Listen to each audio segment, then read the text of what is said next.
Aí a Camila mandou aqui no chat a lista. É isso? Ah, não. É sobre a aula de reposição de linguagens. Mas daqui a pouquinho a gente vai mandar no chat a lista de presentes. Bom, então a gente vai falar sobre a atomística. E a atomística, ela é uma área da química que estuda o átomo e suas características. E o que é o átomo? O átomo é a unidade básica da matéria. Ela é a menor unidade que constitui uma matéria. A matéria é tudo aquilo que ocupa um espaço e tem massa. Bom, ele é constituído por um núcleo central envolto por uma nuvem de elétrons. E aí a gente vai ver depois a representação desse átomo. Aqui. Então, no centro a gente tem o núcleo, contendo prótons e nêutrons. E ao redor a gente tem a eletrosfera com os elétrons. Só que até chegar nesse modelo, haviam outros modelos. E aí, na próxima aula, a professora irá passar esses modelos, que é o modelo de Dalton, Rutherford e Thomson, eu acho que é isso, até chegar nesse modelo aqui, que é o que a gente estuda. O átomo, ele difere entre si de acordo com a quantidade de prótons, nêutrons e elétrons. Então, um elemento químico, ele é constituído de vários átomos. E esses átomos, eles se diferem de acordo com a quantidade de prótons, nêutrons e elétrons. Todo átomo é eletricamente neutro, e quando um átomo perde ou ganha elétrons, forma-se um íon. Por que o átomo é eletricamente neutro? Porque a quantidade de prótons, nêutrons e nêutrons vai ser igual à quantidade de elétrons, por isso que ele é eletricamente neutro. E aí, agora falando sobre os íons, eles são átomos que apresentam cargas. Então, durante uma ligação química entre dois átomos, você pode perder ou ganhar elétrons. Por que só elétrons e não prótons e nêutrons? Porque a massa do átomo, ela é representada pela quantidade de prótons. E essa massa você não pode mudar. Então, o que vai ser alterado? Os elétrons, porque eles estão mais afastados e são mais fáceis de serem doados, compartilhados, mas esse processo a gente vai entender nas próximas aulas. Então, esses íons, eles se diferenciam em dois, os cátions e os ânions. Os ânions são quando a gente perde elétrons. Isso, quando a gente perde elétrons. Então, aqui, imaginem que a gente tinha na verdade, 6 elétrons e a gente perdeu um desses elétrons. E os cátions são quando a gente recebe elétrons. Então, imaginem que a gente tinha 2 elétrons e recebeu um elétron. É isso mesmo. Tava lembrando se estava falando certo ou besteira. Bom, e aí o número atômico, ele representa como se fosse a identidade do átomo. E a gente vai entender um pouco melhor ao longo da aula. Ele é simbolizado pela letra Z e consiste na quantidade de prótons. Por que a quantidade de prótons? Porque é aquilo que permanece constante. Então, é a identidade de um átomo. Então, pensa que fosse como se fosse um RG. E aí, cada átomo vai ter o seu RG. Como o átomo é um sistema neutro, pense que o número atômico, o Z, é igual à quantidade de prótons e de elétrons.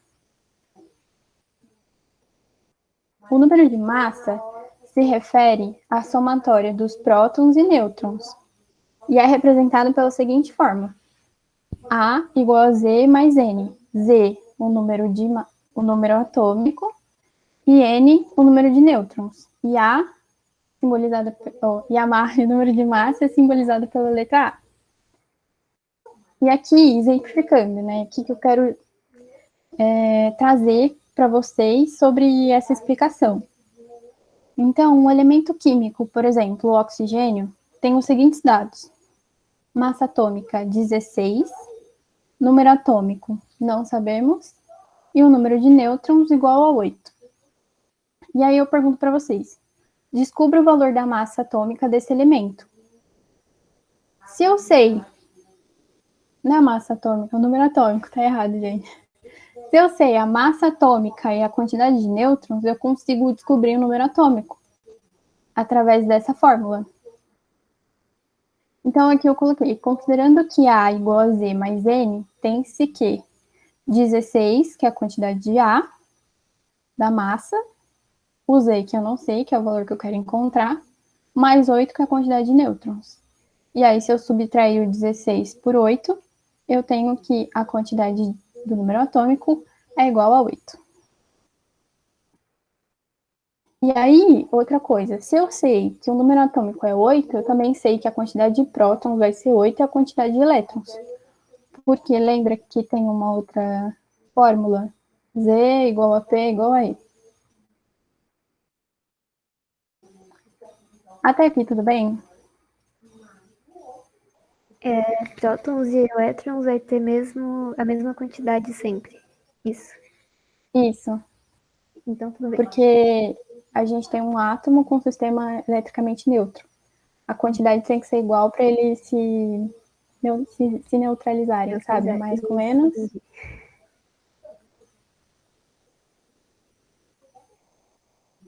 Aí, vamos para o conceito de molécula. Molécula é o conjunto de átomos.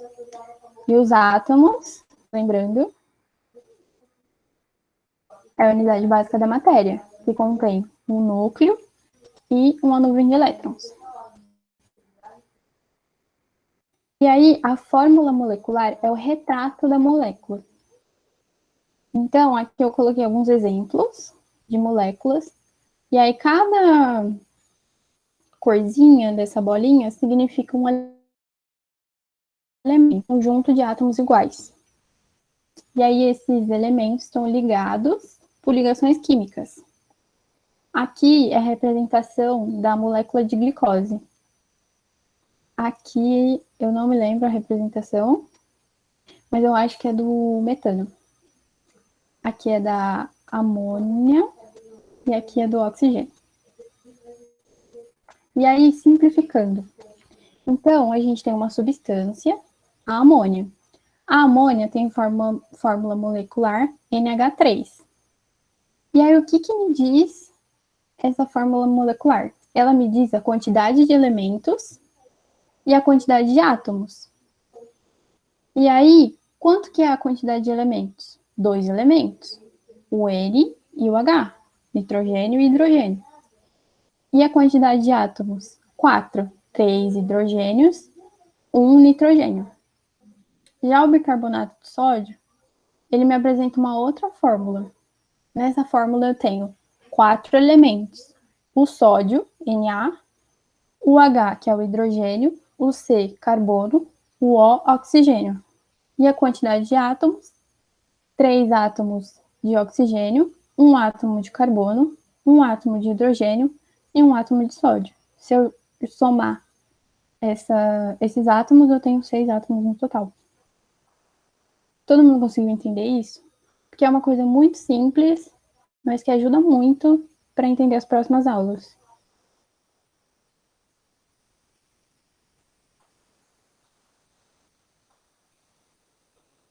Sim, então tá. Aí vocês perceberam que... Ensino médio. Ah, tá. Aí vocês perceberam que no bicarbonato de sódio a gente tem o sódio representado por uma letra maiúscula e uma letra minúscula. Essa representação sempre simboliza apenas um elemento. Então existem duas formas de representar um elemento. Ele com uma letra maiúscula e uma letra minúscula, ou só com uma letra maiúscula. Se forem duas letras maiúsculas, são dois elementos diferentes. E aqui a gente fala sobre elemento químico. O que é elemento químico? O elemento químico nada mais é do que o conjunto de átomos iguais. Normalmente, eles não são encontrados sozinhos na natureza, eles sempre tendem a ficarem juntinhos. Eu estava lendo o arquivo antes de fazer a aula, e aí a professora escreveu que eles são iguais namorados, que sempre querem ficar juntinhos. Achei engraçadinho. E aqui a gente tem a representação do elemento químico. Então lembra que eu estava falando de número de massa, número atômico. A gente tem aqui essa representação. Então aqui a gente tem um símbolo, que o símbolo nada mais é do que a simbologia do elemento químico, o número de massa desse elemento químico e o seu número atômico. E aqui a gente tem a representação do elemento químico na tabela periódica, onde o número atômico é em cima, a gente tem o símbolo do elemento químico, que ele vai ser sempre em latim, por isso que a gente às vezes vê algum elemento e fica, pela sigla pode ser que seja uma coisa, mas na verdade não é, porque tem essa diferença do português para o latim. E por que eles usam o latim? Porque o latim já é uma língua morta, ela não pode ser modificada, então vai permanecer a mesma. Não é igual ao português, que ele pode ser modificado. E aqui embaixo a massa atômica. Bom, aqui eu trouxe a tabela periódica, então esses são todos os elementos que nós conhecemos até hoje. Então, 118 elementos. E aí, ao longo das aulas, vão ser explicados por que da posição desses elementos nesses locais. Foi uma coisa que me trouxe muita curiosidade quando eu estava no cursinho, porque eu ficava, nossa, que interessante, imagina o cara pensando como que eu vou separar os elementos químicos e fazer um negócio tão perfeito. E aqui a gente tem o hidrogênio, que é mais conhecido, o oxigênio, o nitrogênio, o carbono, enfim. E aí a gente entra em outro assunto, que são as semelhanças atômicas. O termo iso significa igualdade. Então a gente vai ver os isótopos, isóbaros, isótonos e isoeletrônicos. Escrevi errado, gente, me perdoem, mas é isoeletrônicos. Então, os isótopos, o que eles são? Nada mais são do que átomos com o mesmo número atômico. Então, se a gente olhar aqui as representações do hidrogênio, como que ele pode ser encontrado na natureza, nós veremos que o número atômico dele, ou seja, deixa eu relembrar, a posição aqui, né, embaixo, é 1 em todos, tá vendo? Todos são 1. O que altera é a massa. Então, a massa desse primeiro é 1, a massa do segundo é 2, a massa do terceiro é 3. Nesse caso, a gente tem os isóbaros. Os isóbaros nada mais são do que átomos com o mesmo número de massa. Então, se a gente olhar aqui na parte de cima, o nitrogênio tem a mesma massa do carbono. E o número atômico deles é diferente. Os isótonos são átomos com o mesmo número de nêutrons. Então, aqui já fica um pouco mais difícil, né? Porque você fala assim, um tá 10, o outro tá 11, embaixo tá 4, o outro tá 5. Como que eu vou descobrir o número de nêutrons? Aí a gente tem que lembrar da nossa fórmula. A igual a Z mais N. Então, aqui, se a gente considerar que a massa do berílio, falei errado, é 10, o número atômico 4, a gente tem que o número de nêutron é 6, porque 10 menos 4 dá 6. E aqui é a mesma coisa, a massa 11, o número atômico 5, mais um nêutron, a quantidade de nêutron que eu não sei, 11 menos 5, 6. Então eu sei que ele tem a mesma quantidade de nêutron, que é 6. E aqui eu tenho os isoeletrônicos, que são átomos com o mesmo número de elétrons. E aí vocês ficam, meu Deus, como que eu vou descobrir a quantidade de elétrons nesse caso? Porque são íons, né? Como que eu sei que são íons? Porque eu tenho uma carga aqui fora. Então eu sei que esse átomo, ele perdeu elétrons, porque ele ficou mais positivo. E esse átomo, ele ganhou elétrons, porque ele ficou mais negativo. No caso, ele ganhou 2 elétrons, né? Então ele ficou 2 vezes mais negativo. E aqui eu coloquei a continha. Então, se eu sei que o número de prótons é igual ao número atômico, assim como o número de elétrons, eu consigo descobrir que a quantidade de elétrons vai ser 10, porque ele perdeu um elétron. Seria 11, né? Considerando, mas como ele perdeu, é 10 no caso. E aqui, como ele ganhou 2 elétrons, o número de elétrons fica 10. Então, eles são isoeletrônicos. Todo mundo conseguiu entender até aqui?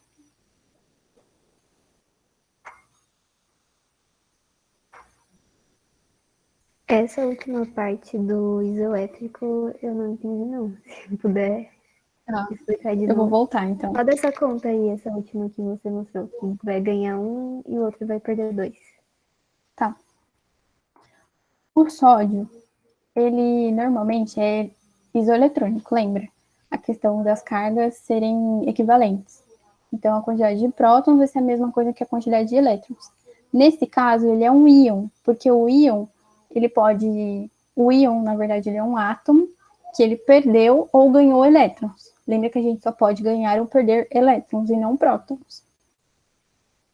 E aí, nesse caso, o sódio, ele perdeu um elétron. Por que ele perdeu um elétron?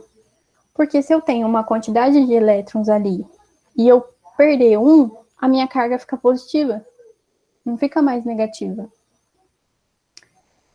Deixa eu ver como eu explico melhor. Então, tipo, quando tem mais, vai ser menos, quando é menos, é mais. Isso. Ah, entendi agora. Então, se ele está Na+, significa que ele perdeu um elétron. Então, ele está mais positivo. Ele está perdendo sinal negativo e ficando positivo. No outro caso, que é o oxigênio, ele está recebendo elétrons, então ele está ficando mais negativo. Imagina alguma coisa que está recebendo vários elétrons negativos, ele vai ficar muito negativo. E aí, isso que é um íon. Entendi, Então, meu aqui, professor de matemática, ele sempre usa assim como se fosse a conta bancária. Ah, minha conta bancária tá negativa. Aí, tipo, perdi mais 2. Aí vai ficar mais 2 negativo. Entendi agora. Obrigada. isso. Aí, no caso da conta, eu considerei aquela fórmula do número atômico. Aqui, essa aqui. Que é o número atômico igual a quantidade de prótons e elétrons. Então, se eu sei que o número atômico do Na é 11, porque ele está aqui embaixo, eu sei também que a quantidade de prótons vai ser 11, assim como a quantidade de elétrons. E aí, se eu sei que ele perdeu um elétron, significa que é menos um elétron. Então, de 11 elétrons, passa a ter 10 elétrons. No segundo, no oxigênio, ele ganhou 2 elétrons. Ele ficou mais negativo. E aí eu sei que o número atômico é 8, portanto, a quantidade de prótons também é 8 e de elétrons também é 8. Desculpa, gente. E aí eu sei que ele ganhou, então significa que são mais 2 elétrons. Então, de 8 passa para 10. Deu para entender melhor? Agora entendi, muito obrigada. Ah, tá. Aí eu fiz uma lista de exercício, coloquei várias coisinhas para vocês irem treinando para ver se deu para entender mesmo. Alguém tem alguma dúvida? Sobre alguma definição? Algo que eu falei que não deu para entender?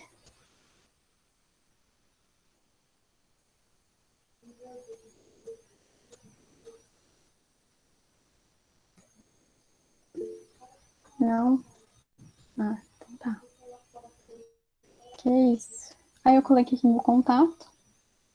Se alguém tiver alguma dúvida, eu vou apresentar o vídeo. Peraí.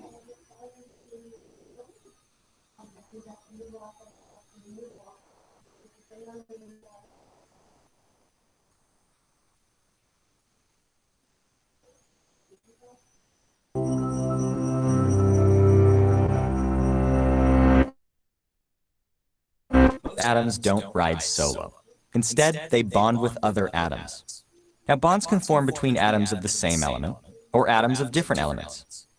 You've probably imagined bonding as a tug of war. If one atom is really strong, it can pull one or more electrons off another atom. Then you end up with one negatively charged ion and one positively charged ion. And the attraction between these opposite charges is called an ionic bond. This is the kind of sharing where you just give away your toy to someone else and then never get it back. Table salt, sodium chloride, is held together by ionic bonds. Every atom of sodium gives up one electron to every atom of chlorine, ions are formed, and those ions arrange themselves in a 3D grid called a lattice, in which every sodium ion is bonded to 6 chloride ions, and every chloride ion is bonded to 6 sodium ions. The chlorine atoms never give the sodium atoms their electrons back. And these transactions aren't always so cut and dried. If one atom doesn't completely overwhelm the other, they can actually share each other's electrons. This is like a potluck, where you and a friend each bring a dish, and both of you share both dishes. Each atom is attracted to the shared electrons in between them, and this attraction is called a covalent bond.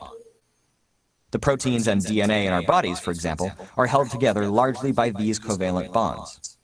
Some atoms can covalently bond with just one other atom, others with many more. The number of other atoms one atom can bond with depends on how its electrons are arranged.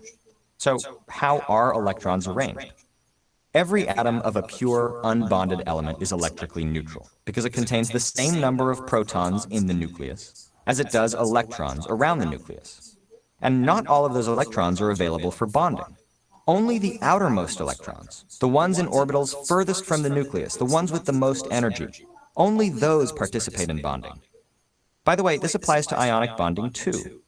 Remember sodium chloride? Well, the electron that sodium loses is the one furthest from its nucleus. And the orbital that electron occupies when it goes over to chlorine is also the one furthest from its nucleus. But back to covalent bonding. Carbon has 4 electrons that are free to bond. Nitrogen has 3, oxygen 2. So carbon is likely to form 4 bonds, nitrogen 3 and oxygen 2. Hydrogen only has 1 electron, so it can only form 1 bond. In some special cases, atoms can form more bonds than you'd expect, but they'd better have a really good reason to do so, or things tend to fly apart.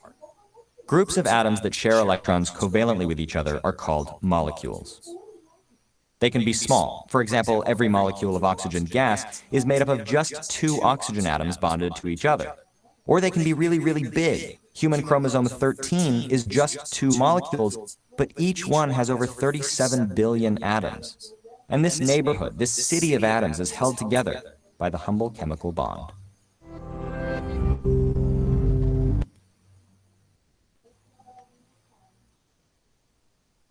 O vídeo é só para mostrar como que seriam as ligações com os átomos, mas vocês não precisam se preocupar sobre os termos que ele fala, de ligação covalente, ligação iônica, porque a gente vai ver mais pra frente.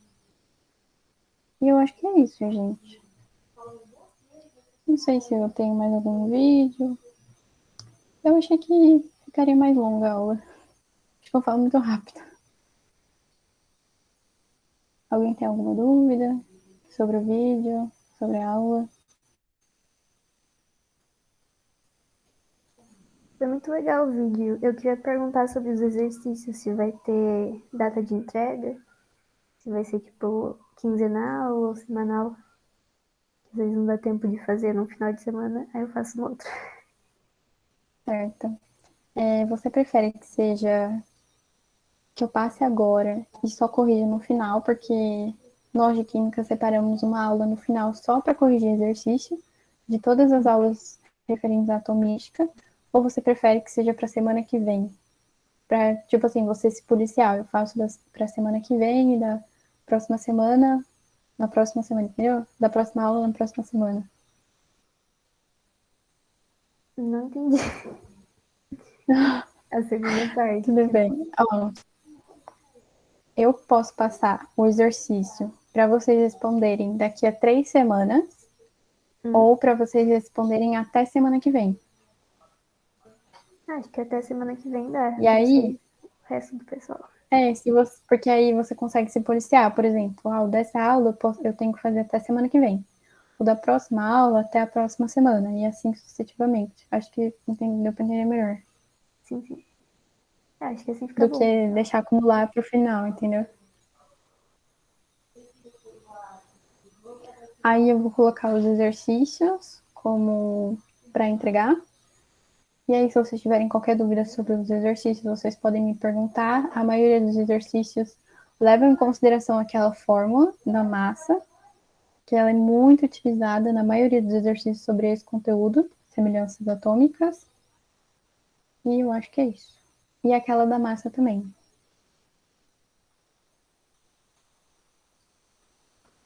Ok, vai ter tudo no slide, né? Isso. Eu coloco os slides também. Daí eu Ok, só vou obrigada. checar se não tem mais nenhum vídeo interessante. Porque, opa, se eu não me engano, muitos professores.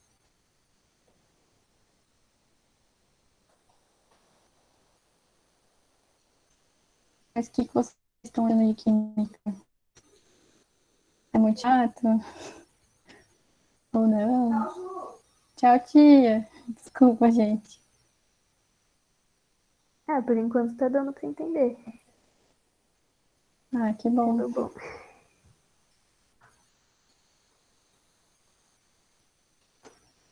Ó, eu achei um vídeo aqui.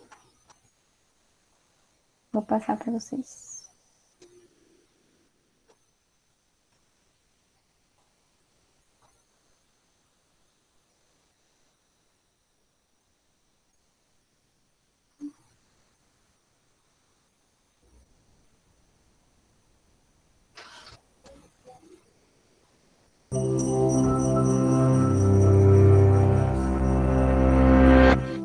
You know how sometimes you go to bake a cake, but your bananas have all gone rotten, your utensils have rusted, you trip and pour all of your baking soda into the vinegar jug, and then your oven explodes?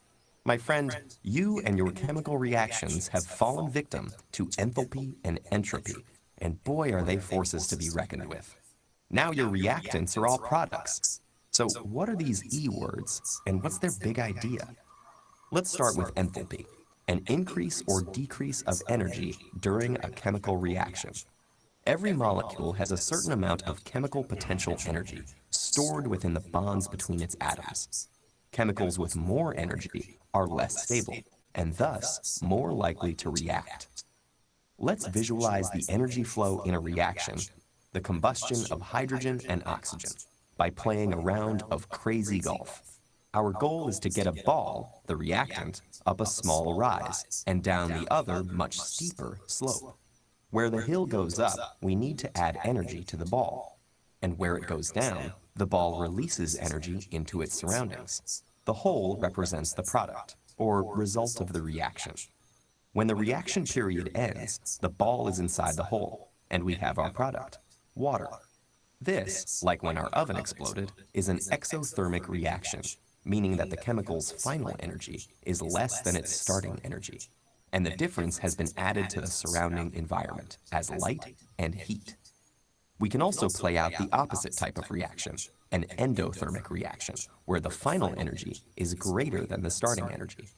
That's what we were trying to achieve by baking our cake. The added heat from the oven would change the chemical structure of the proteins in the eggs and various compounds in the butter. So that's enthalpy. As you might suspect, exothermic reactions are more likely to happen than endothermic ones because they require less energy to occur. But there's another independent factor that can make reactions happen: entropy. Entropy measures a chemical's randomness. Here's an enormous pyramid of golf balls. Its ordered structure means it has low entropy. However, when it collapses, we have chaos everywhere, balls bouncing high and wide, so much so that some even go over the hill. This shift to instability, or higher entropy, can allow reactions to happen. As with the golf balls, in actual chemicals, this transition from structure to disorder gets some reactants past the hump and lets them start a reaction. You can see both enthalpy and entropy at play when you go to light a campfire to cook dinner. Your match adds enough energy to activate the exothermic reaction of combustion, converting the high-energy combustible material in the wood to lower-energy carbon dioxide and water. Entropy also increases and helps the reaction along because the neat, organized log of wood is now converted into randomly moving water vapor and carbon dioxide. The energy shed by this exothermic reaction powers the endothermic reaction of cooking your dinner. Bon appetit!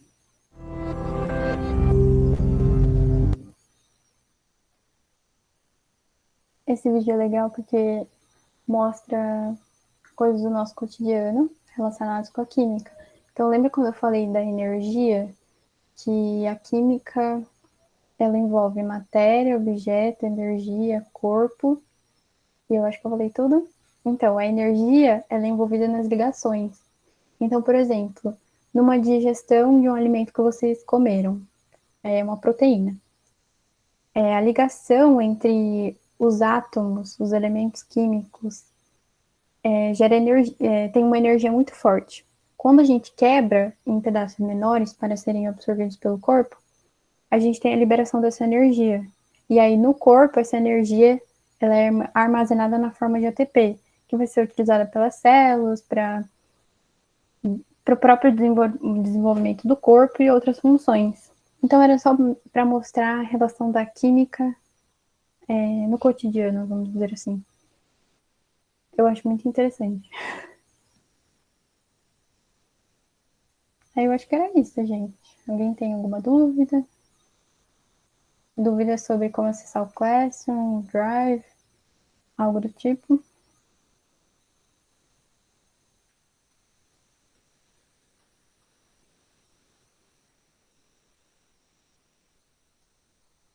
Eu vou parar a apresentação.